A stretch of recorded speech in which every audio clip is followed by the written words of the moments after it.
You I'm ready? rolling. Okay. Oh, well. All right, you there know it how is. it works. Don't look at the camera, ignore it, and we'll rock and roll, baby. And it's all about. Ah. So how often does that happen to you? Seriously, when you say you got paparazzi popping up behind bushes, Oh, probably 1 or 2 times a year. what are they, Yeah, and I mean, I think I know the answer, but what are they looking for? What do they want?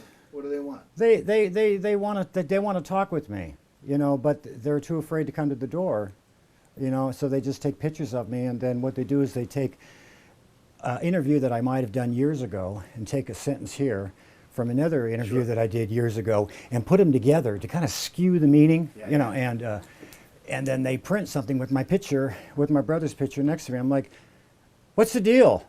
What does my brother have to do with me? Right. Well, let's talk about the Daily Mail is the one that came out today, and they had this long article and they had a bunch of pictures with you and your brother, and I think there was even pictures. That stuff is with your years mom. old. Oh, yeah, but there was quotes of you, and that's one of the things. I've been that's one of the pretty. things I told Bonnie. I said, well, I said I know that Randy wants to tell everybody. First of all, that was done, if my math is correct, about 14 years ago. That's pretty close. Yes, it is. April, would it be 13 maybe? Yeah, that's about right. So how does it make you feel? I don't really, how do I make me feel? From day one, I've always told the truth, the absolute truth in the horrors of child abuse, okay? And over the years, depending on the flavor of the weak media, they've treated me differently. My story is important. It's about surviving child abuse and just the pitfalls that people fall into by living in silence. It's candid, it's brutally honest, and it's scary. On the other hand, it's very lighthearted also. There's humor in it. But I've always been honest about it. And this week, they decided since they can't get an interview with me, they'll just regurgitate some old stuff. But I'm not going to dispute it because it was an interview that I authorized and I gave them what I wanted to give them. Mm-hmm. That was the way it all worked out. So as far as my brother coming out today, I've tried for 40 years to have a relationship with him and had the doors slammed in my face. But I understand why my brother's the way he is. I understand the character that he is. So it's very refreshing and healing to know the characters in your life that may have done you wrong or you don't understand. Once you understand the people, it's very easy to let go and be healed from within and have peace. Right on. I see my brother for who he is. I understand that he can't ever accept the fact that, you know what?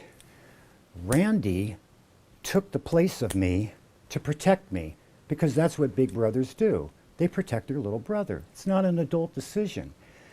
And he can't admit the fact that, well, he gave me some pretty good emotional tools to go out in the world and make something of myself. I wasn't burdened by what he had to go through. So for my troubles, it just shows you how ironic and cruel life can be.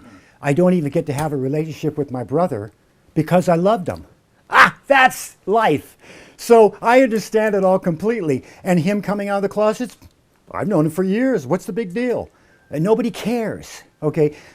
But to come out of the closet, to stand under, as Wanda Sykes said, to stand under the rainbow to deflect the attention of what really happened back in 1986. That's where he was That's taking some heat about, I guess. I think he was taking some heat, and it's ironic that my book deals with child abuse, and it deals with a young man, a father, who abuses children. Turns out my brother was doing the same thing. So tell us about this book. How long has this been in your head about putting this down? We wrote it once in 2004. I had it written by another writer. Was it something that through your young adulthood? Because it sounds like you and your brother kind of, fair to say, drifted apart. 1980, yeah, when he got the acting bug and got a chance to go to New York to Juilliard, that was basically the last time I've really had any contact with him. So it's been almost 40 years. Okay, Yeah. so back in the 80s, was this something, Randy, that you thought about, yeah, maybe someday I'd like to tell people, and it's not just your story, it's our story. No, It's- it never, is is it a yeah. family, it's the story of a family. That's It's a right, and story the of dynamics, an older brother yeah. protecting the younger brother. And the dynamics on how it changed my relationship with my father, my mother, and my brother and my sister. Okay, it's not just about me, but it's about how I affected other people and how they affected me. And all right, continue. Yeah. So how old? Where'd you guys grow up? We grew up all over the place because my father would never hold down a job, Okay. and my mother basically was the breadwinner. So we moved around quite a bit. I went to a different school every year of my life until the last 2 years of high school. So we moved around quite a bit from house to house, you know, and yeah. So when did you take off? You took off on your own. 19. Early 20s. How old were you? I Roughly. was 19 years old 19, you said, when I left to go on my own, Here I and not be embarrassed about the way I was dressed. My parents never spent any money on clothes, and I was always very conscious of looking like a street urchin and people making fun of me. Kids can be cruel anyway, but to compound it to look like a street urchin makes it even worse. You know, we're talking the 60s, 70s. You know, Right. you know. So you were always kind of attracted to that kind of stuff. Yeah, so I was like, well, you know, when I grow up and move out, I'm never going to dress like that again. So voila, this is what, you know. Yeah, I see. I see All the- well, no. I see you got the Beatles, and I think you had to be a big fan of Sgt. Pepper's. Oh, of course, right? yeah. I mean, that was. I think When for they- and whether anybody wants to admit it or not, whether they like the Beatles or think they're too simplistic, they were absolutely brilliant for the time. It was a moment in time for them, and they captured the essence of an entire generation through this new pop rock. It was very new. You know, they didn't even really know what kind of time to play. You know, it was kind of like, well, make up your mind. Is it a shuffle or is it straight?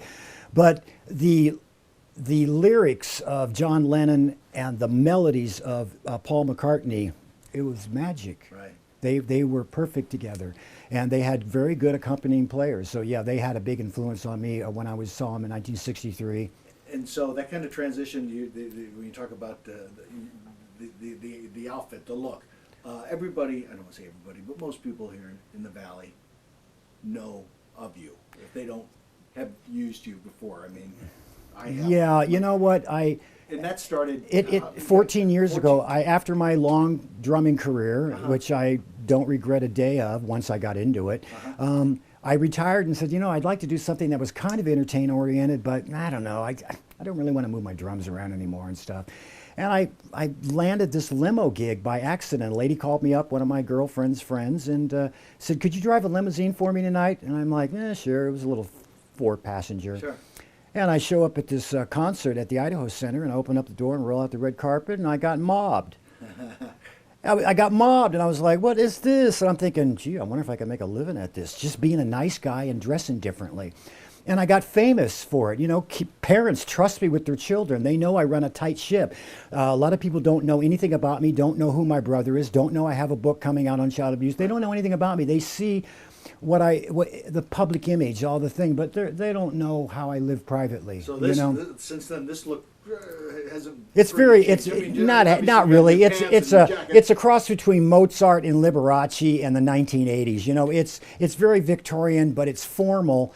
And for the limousine gig, I've changed the face of what limousine chauffeurs are. I mean, when I show up and people don't even know who I am, they're like, "It's that Rod guy." Rod Oh, Stewart. cool. So You it's know, not the Rod Stewart thing. it has the Rod thing has nothing. People just branded me that name because I happen to wear my hair spiky and have looked this way since 1980. I started wearing my hair up when I graduated from music school and got my master's in music. It's actually unofficial master's, and went on the road and started wearing my hair spiky. And nobody ever called me Rod. I went through 30 years of looking like this, and nobody ever said anything. I show up in Boise, and they're like, Rod. I try to take my act to Vegas. They tell me I'm too flamboyant for Las Vegas. And I was like, wow, really? So I came back and opened up Rod's Limos, and So you went with the name just because everybody. because I had already been branded. but it I had didn't worked start- for all the that's limousine hilarious. companies, and I went a from funny limousine story. to limousine company depending on how they treated me. And I would last a couple of year, and then eventually it just got to the point where, you know what? I guess I'm going to take on the headache of having my own business and give it a shot. And great run. And then my business partner went through a midlife crisis, and he sold the limousine so he could buy himself a Harley Davidson to ride with his younger son. So I'm like, okay, I'm retired. And a couple months went by, and I get a call from Idaho Town Car, and they offered me a job, and they thought I was the real deal, and that this is the package that people want. They don't want me looking like a Men in Black or a funeral director. In the very beginning, they were kind of auditioning me, and they told me to wear my hair down and wear conservative. I go and pick up a client, and the client got irate. Says, while we're at dinner, go home and fix your hair and change your outfit. So ever since then, they pretty much left me alone, realizing that that's what people want. So a normal day, if you're going down to the store, going to Walmart, what's I don't. That's it. You don't. What do you No, mean you don't? I'm a real homebody. Okay, I don't go out in public unless I absolutely have to, unless I'm working, doing interviews, photo sessions, things like that. I live a very private life, and I didn't try to get famous. I was just being a nice guy, and all of a sudden, I'm more recognizable than the governor. Yeah. Yeah. You do look like Ronnie Wood. Yeah, You been told that? Yeah, I also been told I look like that DJ too, Howard Stern. I was like, well, that's interesting. Maybe it's the shades. I don't know. Yeah, maybe a little, But I got pretty eyes. Howard Stern, a little Yeah. Ronnie Wood, maybe some Stewart. But that's a funny story. I guess I'd never heard that. Yeah, so the whole It's Rod's just like- Limos it's like thing, I I dress just like this, and somebody. Okay, that's. yeah, cool. I just rode with So it. why not take it and make a few dollars? No, that's whatever. So It's very let's- difficult to find a job, whether people want to admit it or not, that they like. Yeah. Most people do jobs because they have to, and they tolerate it. But do they really like it and love it? There's the key to really happiness in life. And having a little coin in your pocket doesn't hurt along the way, Right. because I wake up every day and thank Jesus that I'm not homeless. Right on. I'm telling you, that is success. Yeah. Being able to take care of me and my wife, that's Yeah. success for me. Let's not get too greedy, sonny boy, and don't get cocky, And that's the way I live my life, And this whole thing with my brother blowing up, I woke up this morning at 4 o'clock. Just to say, how did your day start? I woke up at 4 o'clock in the morning. I had a really weird dream about my family. I can't even remember what it was, but I woke up and I was like, ooh, I get up. And I come in here, and all of a sudden I get a text from Dennis Mansfield, one of my good friends who's an author. Oh, yeah. Him and I go back 20 years. Oh, really? Yeah. Yeah, I did his campaign for Congress. I told him to run as a Democrat, but he wouldn't listen to me. Quite well, Yeah, so anyway, he's a great friend of mine, and I have him look over contracts and things like that. And he sent me this link that said, oh, here's something on your brother. And he says, get ready for an interesting day. And then about 7 o'clock in the morning, the phone just, all day, call my agent, thanks a lot, appreciate it. I don't know anything about money. Talk to Bonnie. Yeah, so it's been an interesting day, So when you read that whole thing, you said you're not. It's like it's all old news for me, but it is interesting, the parallels of my father, which is referred to in the book as the creature, okay, which is a perfect name for him. And it was something that I came up with when I had the first original book written back in 2004. This writer was brilliant, but he didn't have the passion for the topic, even though he was a great writer, and it was a linear story. So after he got cold feet, the lawyers got cold feet because they said, we can't publish this book because you're going to get sued. I said, perfect. Sauce for the goose. Bring it on. Simmer it up. Sued by who? My brother, of course. Your brother. My brother, he would sue me because of what was said in the first version, how it was portrayed by the writer.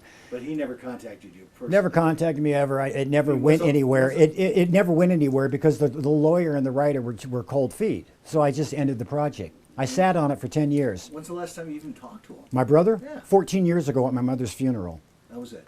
14 years and about 6 months, yeah. No text, no emails, Yeah, no phone nothing. calls. No, and even though my mother's dying wish was to bring the brothers back together, this split by secrets, it's pretty silly. When you peel away the layers, it's really unnecessary. I saved my brother from the torture I went through because I loved him. That's all there was to it. I didn't make some adult decision about, it was like, this is what you did. Okay, we're talking 1968. Right. You When know? you say you saved him, you mean that you brought From- life from- to it, or you physically got him out of the situation? I intervened and stepped in his place. I can't even begin to tell you how many times. You got to split, man. Go outside. Father's got to lecture you or something. Get out of You here. got him out of the house. And Who you- knows? and you took- Statistically, I might have been able not to protect him all the time. Sure. you know. But what I did out of love, and I don't get a relationship with my brother. So I understand it. Yeah. It's okay. I've let it go. I'm perfectly fine with the family that I have. Strangers treat me better than my family, Yeah. and I love that. Yeah. I love the fact that I just be myself, and Yeah. and I got a people call me brother I out. haven't talked to in 5 years. It's For tough. different reasons. It has to do with my parents. Mm-hmm. You know, I always say, why do you take it off? Why do you take it out on me and my other brother? Because he's pissed off at my parents. He won't. Well, my brother he also. decided to Yeah, cut the cord for all of us, and we're like, is that fair to? That's because Me and my brother? it's easier for him to sweep it under the carpet than to actually deal with it. For my brother, it's very difficult for him to admit that our parents aren't who he thought they were. And the loving relationship that he had with my mother for his entire life, especially after my father passed away, is quite revealing, okay? But the rest of us in the family, we got shut out. But because I understand the dynamics and the complete family history going back 2-3 generations, and seeing the abuse my father took and the abuse my mother took, it gave me a big tree to look at. So when I wrote this book, I decided that, you know what, my parents told me my whole life that I was stupid. Yeah, I got a master's in music, big deal. That don't mean nothing unless you're going to gig. Well, I'm done gigging. I said, you know what, I'm going to go back to college. I went back to college online for 3 straight years, full semesters, graduated on the dean's list with an associate science degree in education. Good for you. Okay? A month after I graduated, I get a phone call from a publisher. We want to publish your book. They were a local publisher. Can you have the manuscript to us by the end of the year? We're talking, this was October. I said, yeah, sure. I hadn't written a word. Huh. I sat down while our house was going through demolition, a remodel, and from a flood damage. And in 47 days, I wrote 96,500 words, just like that, and didn't shed a tear, didn't do drugs, didn't do alcohol, did it straight. And I peeled it off, is so honest. And because if people write books, sometimes they're not honest. They don't reveal all the details because it's too embarrassing. Oh no, I opened up the true horrors of child abuse and how it put me on a path that took me all my life just to get back to square one. That's why I don't recommend my form of therapy. It takes too long. Right. So my book is not just an autobiography, it's now a help book and a reference book. My editor has 50 years experience as a clinical psychologist in child abuse. You don't think I got the smartest person on the planet for my book? Yeah. Yes. So it's powerful. And I wrote it, dividing it up into 15 topics, which would make the book non-linear, which would allow me to weave a tapestry from past to present. So by the time people get to an end of a book, they're like, whoa, this is their tapestry. People will pick what affects them and weave their own tapestry. Yeah. And things will be revealed to them. Maybe they will kick harder, scream louder, and scratch deeper. Okay? That's what I'm hoping, is just to wake up a little bit. This story's not going away. It got brought up last summer. I didn't do anything to bring it up. Somebody else brought it up because of somebody else's actions. And they've just been petering up in the stew for the last year. Every couple of weeks, a new one. Well, guess what? Somebody in my family is turning out to be one of those. Okay, and I'm supposed to comment on it. I don't have a relationship with Kevin Spacey. I had a relationship with Kevin Fowler. So the 40 years that have gone by, I've seen Kevin. I've seen my brother 5 times since 1980. 2 of them were at my mother's funeral. One of them was when she got diagnosed with a brain tumor, okay, within 2 years. Well, that's interesting you say that, Randy, because a lot of people on the surface would say, well, he's got a famous brother who's just decided that he didn't want to deal with the family because he was Mr. Hollywood. But it's more, it sounds to me like it's more than, it's deeper than just, I'm a big Hollywood movie star now. I don't care about the people that I knew, growing up or climbing the ladder. So Exactly. I'll let you take care of the phone.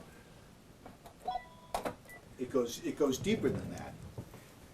It does. Not to psychoanalyze the whole situation, right? But it sounds like you're telling me he decided to cut the cord because of the this dark past. If I cut the cord with you and my mother and Well, not his mother, my sister and me. your sister, And probably her two maybe kids. some close friends, maybe Who knows? Who yeah. knows? People do things because Is they that have fair their to say, yeah though, that they have their own motives for doing it. And if you I understand, guess if your brother never did one movie, never became who he is today, if he was a truck driver in Kansas, do you think you would? Mm-hmm. No, still- I think that we would have a relationship. I think the fact that when certain people, they get money and fame, and they think that they're above the law. They think they're above moral conduct that a society will accept.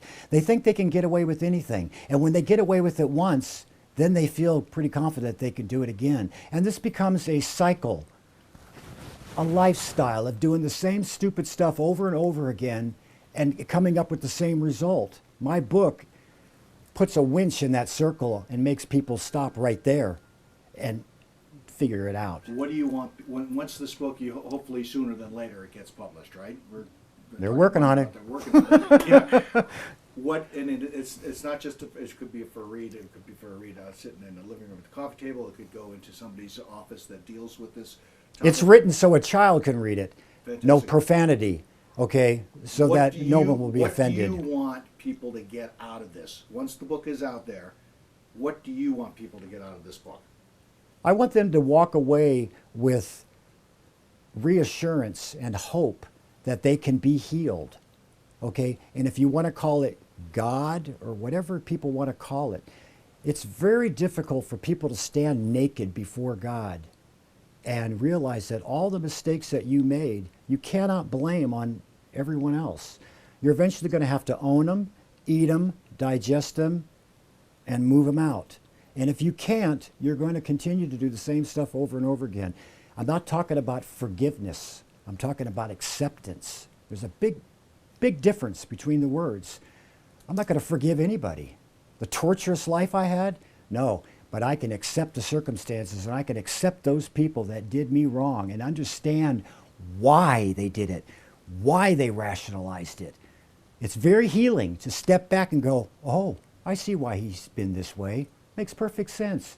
Poor guy. I wish he could see a perspective differently, because most people live in a shell.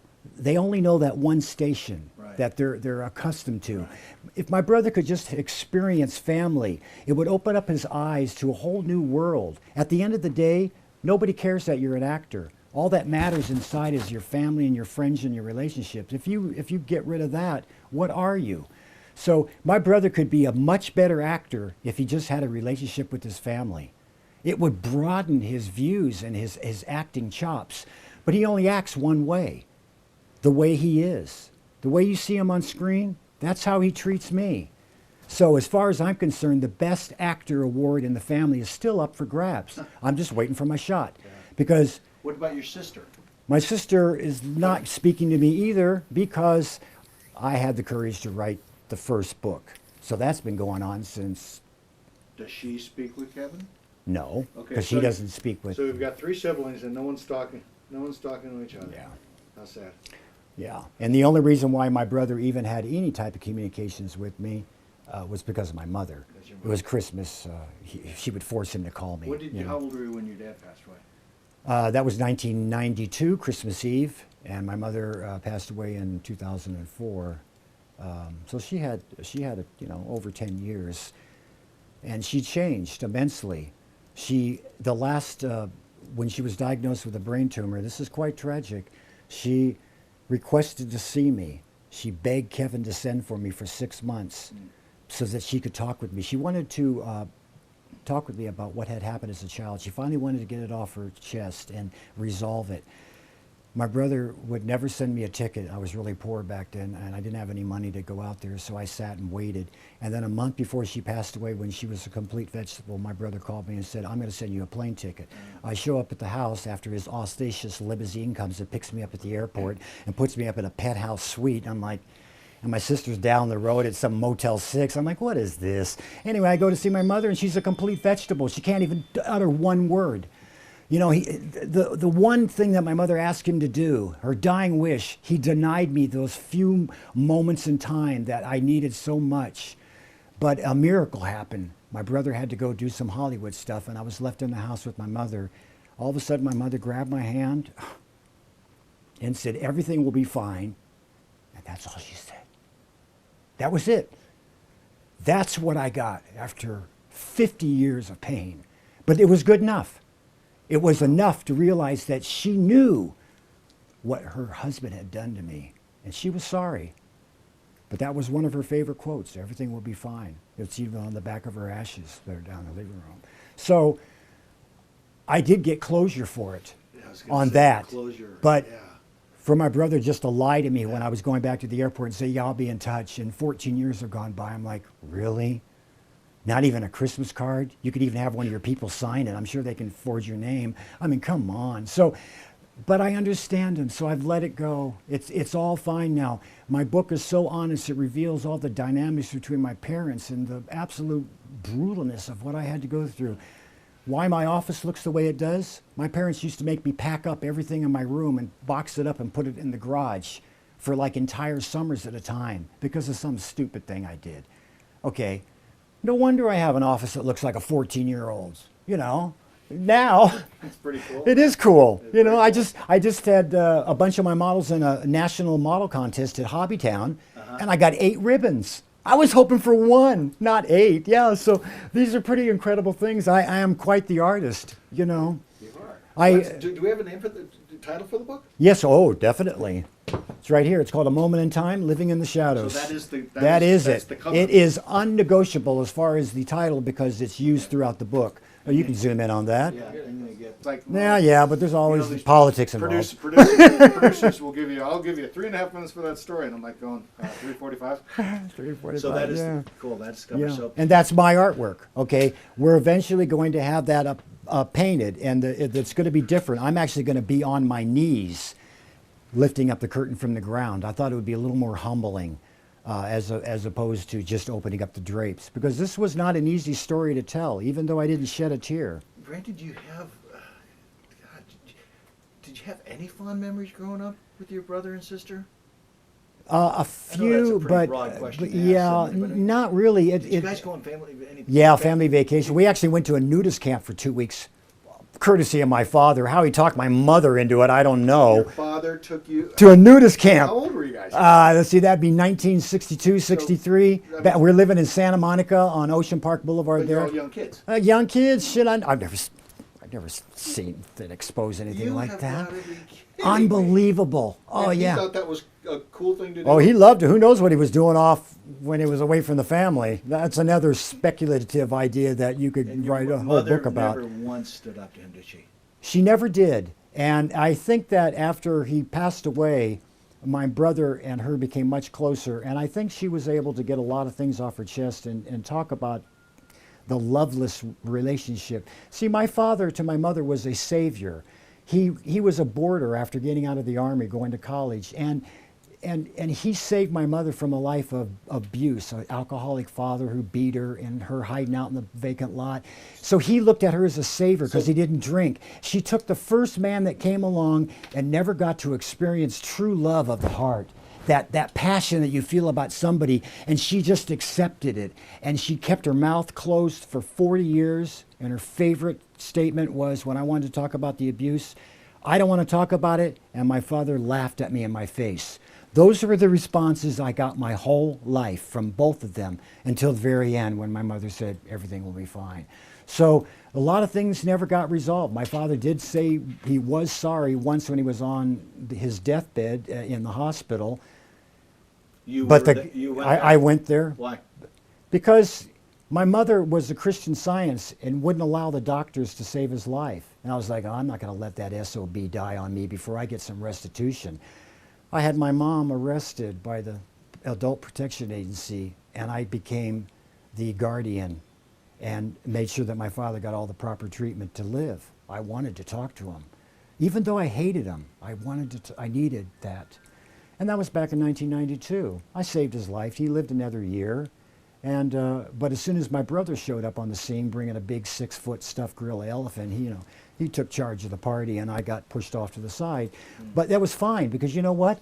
I took care of it. I saved our father before you ever showed up. So if you want to crash the party and do your thing, fine, go ahead. I'm perfectly fine with it. But, I never really got any, resolution from him. But it was what I got, and I used it. And that's why this book was so powerful, because I had already been nurturing on it for years and thinking about it. Wind chimes bring back certain memories of the 60s. Instantly flashback where I stole $5 from our neighbor to buy the entire neighborhood ice cream because I was so insecure about not having any friends because of the way I was alienated. What's going to happen to your brother? I think here's the way I look at it. Hell is for eternity. Karma is for the living. Okay? I don't wish any ill upon my brother at all. I hope that him coming out of the closet, as they say, was therapeutic for him. Maybe he can stop sneaking around. It's his lifestyle. It's his gig. It doesn't change it. Throughout my book, I don't mention the fact that about his sexuality once. I don't care. It doesn't matter to me. I love my brother for my brother, not his lifestyle or his movies or anything like that. So can you watch him? Can you watch him? I used to watch every single one of his movies and actually recorded them all on tape for many, many years. And then after 2000, after my mother's funeral, and a couple years went by, I stopped watching them. If I see them on TV, I don't care. So you haven't? No, because I reached out for 40 years wanting just to have a relationship with him. Send me a card, call me up. What's going on, bro? I don't have that with my brother. But we were close growing up. My brother was kind of a shy, introverted growing up before any of the abuse started happening to me. And he used to hang out with me and my friends. Right. He didn't have a lot of friends. It wasn't until he got into the acting, and my parents basically bankrolled him until he became famous, that, he was able to, find his niche, and that's acting one way. And he seems to have made quite a good living. So your dad didn't have a true profession. It sounds like he just... He thought he was a writer, but he could never... He would sit at his desk with an ink dip pen, a quill, and write the same sentence over and over again 1,000 times to try to find the perfect handwriting, as opposed to, nobody cares. Write it down. You're not writing the Declaration of Independence. Write it down. Get it out of your head. Right. And he never could, and that made a strong influence on my life about, if you're going to start something, you better finish it. If you don't know how to do it, farm it out. Okay? So everything that I do in my life, if I'm going to start it, I'm going to finish it. Yeah. And that's why I went back to college. I said, I'm going to prove my dead parents wrong. Do you save photographs? Do you have photographs of the family? Hundreds of thousands of them. Yes, I even have a few up here in my office. Start shooting some B-roll. Okay. We got enough of his pretty face. You sure about that? Shit, I'm not even wearing makeup. Yeah. I'll let you guys